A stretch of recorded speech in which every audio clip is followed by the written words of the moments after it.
Hello, I'm Bernadine Lennon, a member of the Greene-Dreher Historical Society, where I serve on the board of directors. The Historical Society is located in South Sterling, Dreher Township, Wayne County, which is situated in northeastern Pennsylvania. Now, throughout the program today, I will be referring to the Greene-Dreher community. For the past 200 years, residents of Greentown, Pike County, and Dreher Township, Wayne County have shared a common history. They've been linked through marriages, and they've organized for the betterment of their neighbors. When the German settlers arrived in the Wallenpaupack Valley in the early 1820s, they purchased land on either side of the Wallenpaupack Creek. Their lots ran from Dreher Township, Wayne County to the west, across the creek into Greene Township, Pike County to the east. And since then, residents of the two communities have organized for the betterment of their neighbors. In the early 1900s, they organized the Greene-Dreher High School, followed by the Greene-Dreher Alumni Association, the Greene-Dreher Sterling Fair. In the mid-1950s, they organized the Greene-Dreher Volunteer Fire Association, and most recently, the Greene-Dreher Historical Society.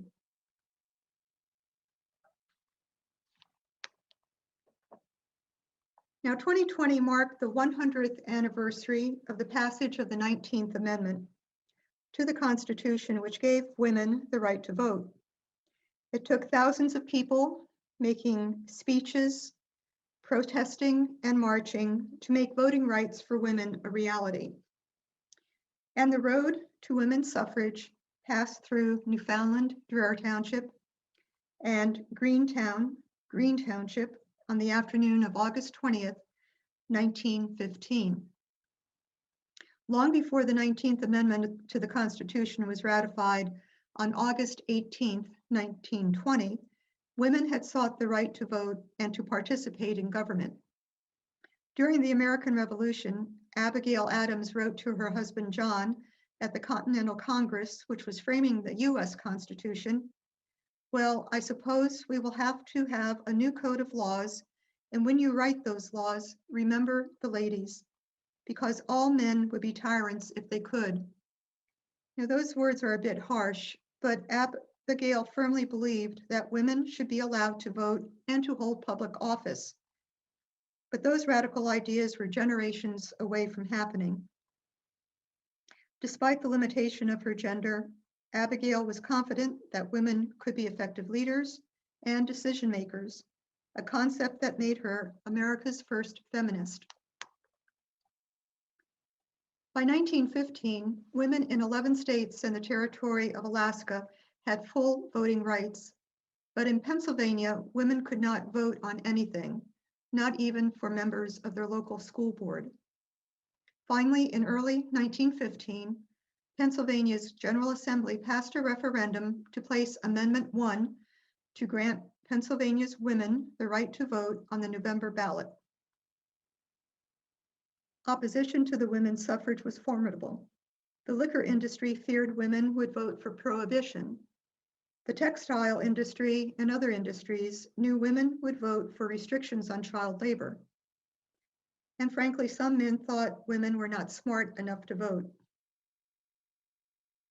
With only 8 months to rally Pennsylvanians to support the referendum, Chester County suffragist Catherine Wentworth Ruschenberger offered to pay the $2,000 cost of casting a 2,000-pound bronze replica of the Liberty Bell.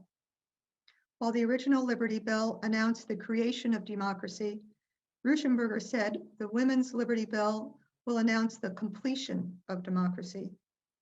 It would become known as the Justice Bell. The bell was cast in Troy, New York, without the Liberty Bell's crack, and with the added words "Establish Justice" engraved on it. Additionally, its clapper was chained to the bell's side, not to be rung until women were given the right to vote. Anti-suffrage organizations formed to counter the movement and the Justice Bell. Mrs. O.D. Oliphant, a national anti-suffrage speaker, remarked, "The Justice Bell is a counterfeit bill, a gigantic joke. I believe the men of Pennsylvania will show their resentment to the spectacular character and the treasonable attitude toward the only Liberty Bell that is truly American by voting no on women's suffrage next November." Emotions ran high on both sides of the issue. Suffragists in all 67 Pennsylvania counties joined together to host the Justice Bell and to rally support from men to vote on at the November election. From the outset, it was evident that the sheer novelty of the campaign would be enough to grab headlines across the state, from large cities to rural areas. Cross-state automobile tours were uncommon enough, yet the added scene of a group of women escorting a full-scale Liberty Bell replica on the back of a flatbed truck rigged with electricity so that the bell could be viewed by night as well as by day proved an instant magnet for gathering crowds. At each stop, people would gather and the bell would provide a forum for the suffragists to speak. Beginning June 23rd and continuing through the fall of 1915, a detail of suffragists on a Votes for Women campaign set out to escort the Justice Bell to every corner of the state and each Pennsylvania county. They would eventually travel over 3,900 miles, spreading their message. Many of the women suffragists were graduates of prestigious East Coast liberal arts colleges for women: Wellesley, Mount Holyoke, Vassar, Smith, Radcliffe, and Bryn Mawr. Two Vassar College roommates, Louise Hall of Harrisburg and Elizabeth McShane of Uniontown, served as tour directors. The Bell's journey with its attending suffrage escorts began in Sayre, Bradford County, and toured Pennsylvania's northern tier counties, averaging 50 miles a day. It was met at each stop by county suffragist chairwomen, local officials, and bands. It was not unusual for more than 1,000 people to witness the Bell's arrival. All along the roadside, houses and barns were decorated with flags, bunting, and the yellow pennants of the suffrage cause. Upon completion of its tour of the northern tier counties, where it was seen by more than 50,000 people, the Bell traveled south to Pittsburgh, arriving in time to celebrate Independence Day on July 4th. From there, the official party departed to make a zigzag tour through central, southern, and eastern Pennsylvania counties in the following weeks. By July 27th, the Bell had traveled 1,000 miles, visiting 29 counties and 169 locations, from small towns to large cities. Approximately 500,000 people had viewed the Bell at that point. Local suffragists organized street and porch meetings where speakers accompanying the Bell explained why Pennsylvania women were seeking the right to vote. Suffrage cookbooks were published. Sprinkled notes about the suffrage movement and the need for the vote were written in between recipes, and they served as an argument against critics who claimed suffragists were bad mothers and wives. With yellow the color of the suffrage movement, suffragists furthered their message by distributing yellow flower seeds across Pennsylvania. Suffrage gardens began to appear throughout the state. Local business owners decorated their window fronts with yellow ribbons and flowers to support women's suffrage. During the month of August, the Bell made its rounds of Pennsylvania's eastern counties. Wayne County suffragist chairwoman, Mrs. Evelyn Groner Pinnell, arranged the tour's bell of the county. However, the truck carrying the bell broke down in Susquehanna County on August 18th, with several parts either broken or needing replacement. This was not an unusual occurrence. Battling bad roads and mechanical problems, and sometimes being stuck in the mud, the truck carrying the bell frequently broke down. When it did, the driver and suffragists disembarked to push it out of the mud or push it to the nearest garage for repairs. Undaunted, the suffragists continued on without the bell and entered Wayne County at Waymart on August 18th. Wayne County Attorney Michael Hanlon welcomed them upon their arrival in Honesdale. Louise Hall, who was organizing secretary of the Pennsylvania Women's Suffrage Association, and Elizabeth McShane, who later would be arrested for picketing the White House in support of passage of the federal women's suffrage amendment, spoke on behalf of women suffrage to a crowd of nearly 500 people gathered on Main Street. Mrs. Pinnell and the entourage departed Honesdale the morning of August 20th and motored to Lake Ariel, where they were received by a delegation of Boy Scouts. After speaking to those present, the official party continued to Hamlin and were warmly received by the village's residents. The men of Hamlin pledged their support to the suffrage movement.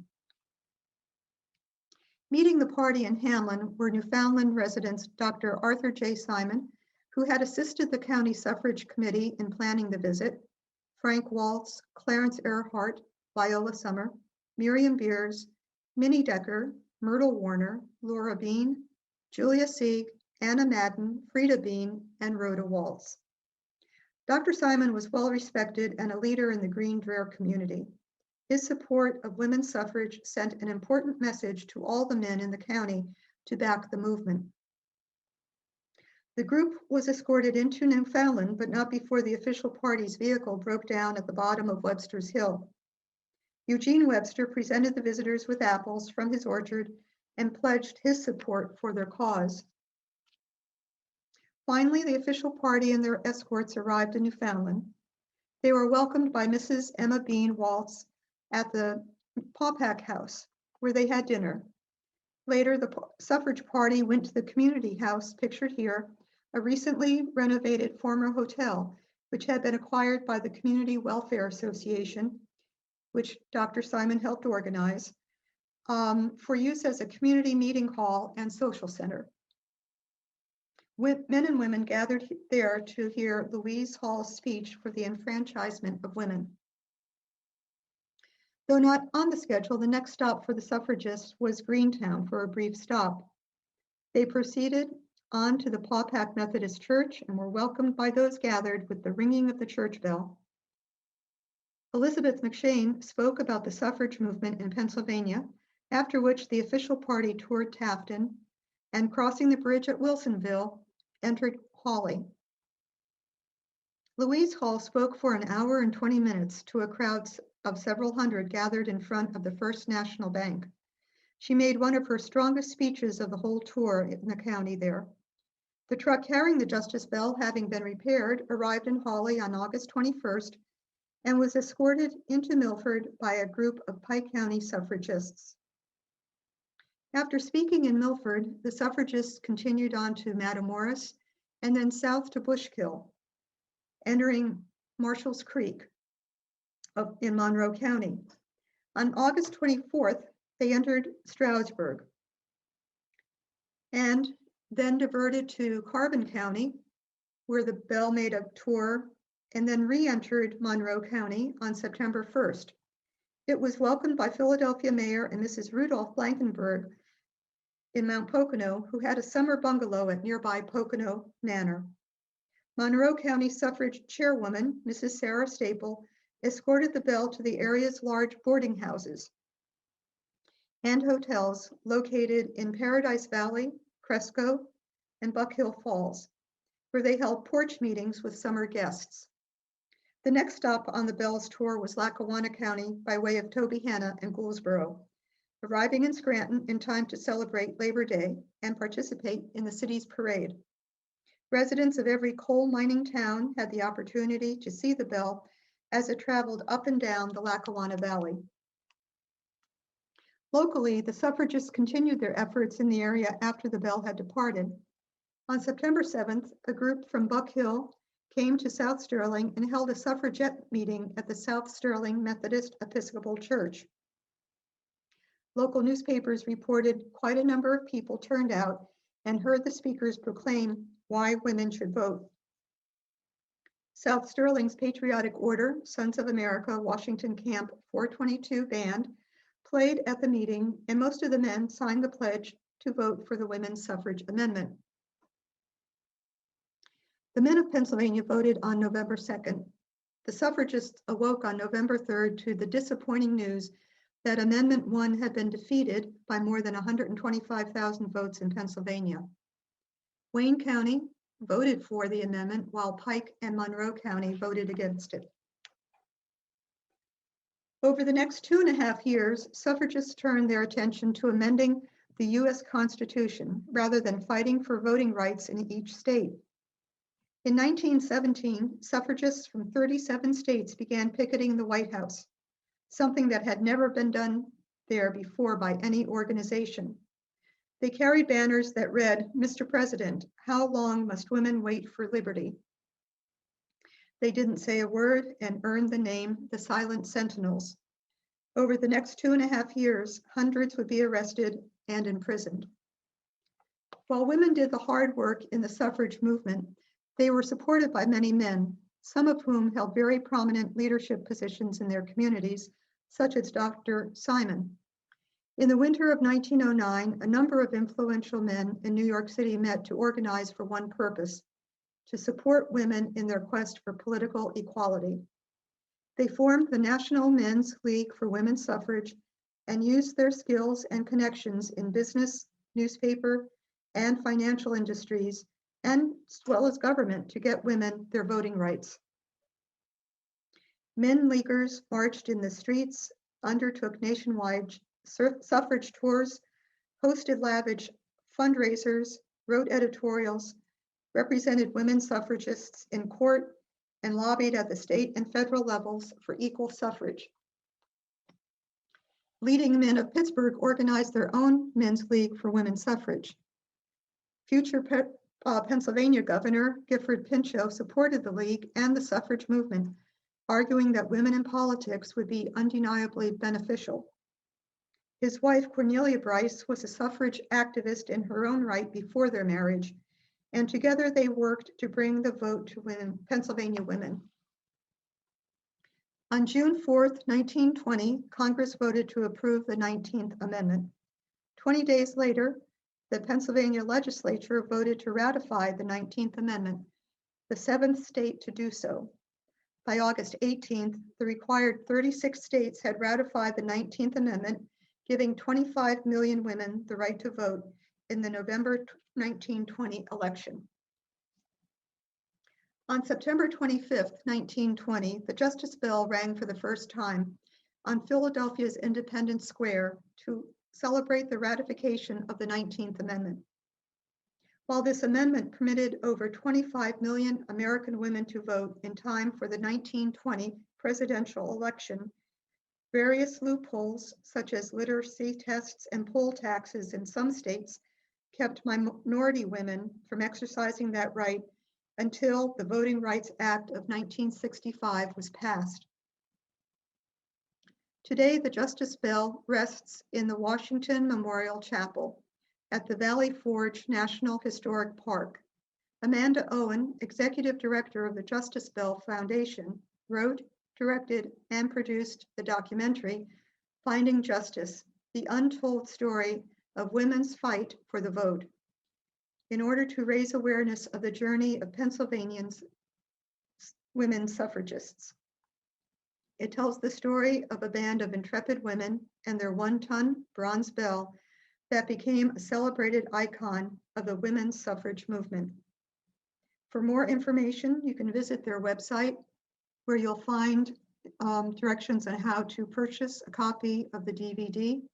Also, the Justice Bell Foundation was generous in donating a copy of the DVD to the Historical Society, and it's available to anyone. Just contact us and we'll make arrangements to loan it to you.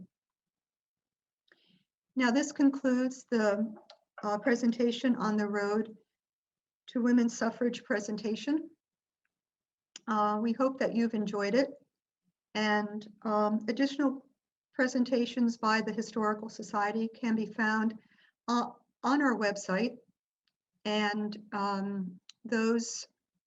in addition to those, you will find directions or information on how to join the Historical Society, how to donate to the Historical Society. We have articles of local interest, local history on the website. We also do genealogy research, so if you have any questions, please contact us either by writing us or emailing us. And if you have a topic that you would like us to research or present as a YouTube presentation, please let us know, and we'd be glad to consider that. Thank you again for joining me, and I look forward to seeing you in the near future.